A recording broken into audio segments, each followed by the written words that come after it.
ಹುಬ್ಬಳ್ಳಿ ಧಾರವಾಡ ಪಾಲಿಕೆಯ ಸಾಮಾನ್ಯ ಸಭೆಯಲ್ಲಿ ಕೋಲಾಹಲ ಸೃಷ್ಟಿಯಾಗಿತ್ತು.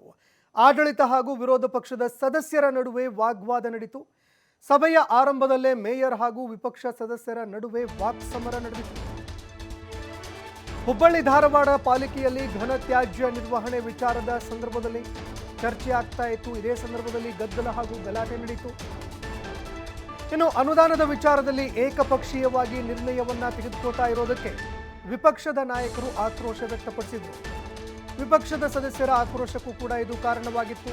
ಅನುದಾನ ಸರಿಯಾಗಿ ಬಳಕೆ ಆಗ್ತಾ ಇಲ್ಲ, ಅನುದಾನವನ್ನ ಸರಿಯಾಗಿ ಬಳಕೆ ಮಾಡಿಕೊಳ್ಳದೆ ಅದನ್ನ ತನ್ನ ಲಾಭಕ್ಕಾಗಿ ಬಳಕೆ ಮಾಡ್ಕೊಳ್ತಾ ಇದ್ದಾರೆ ಅಂತ ವಿಪಕ್ಷದ ಸದಸ್ಯರು ಆಕ್ರೋಶ ಹೊರಹಾಕಿದ್ದಾರೆ.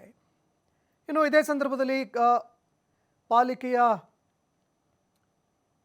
ವಿಪಕ್ಷದ ನಾಯಕರು ಕೈ ಮಿಲಾಯಿಸುವ ಹಂತಕ್ಕೂ ಕೂಡ ಹೋಗಿದ್ರು. ಈ ನಡುವೆ ಮೇಯರ್ ಅವರು ಮಧ್ಯಪ್ರವೇಶ ಮಾಡಿ ಎಲ್ಲರನ್ನ ಸಮಾಧಾನಗೊಳಿಸುವಂತಹ ಕೆಲಸವನ್ನ ಕೂಡ ಮಾಡಿದ್ದಾರೆ.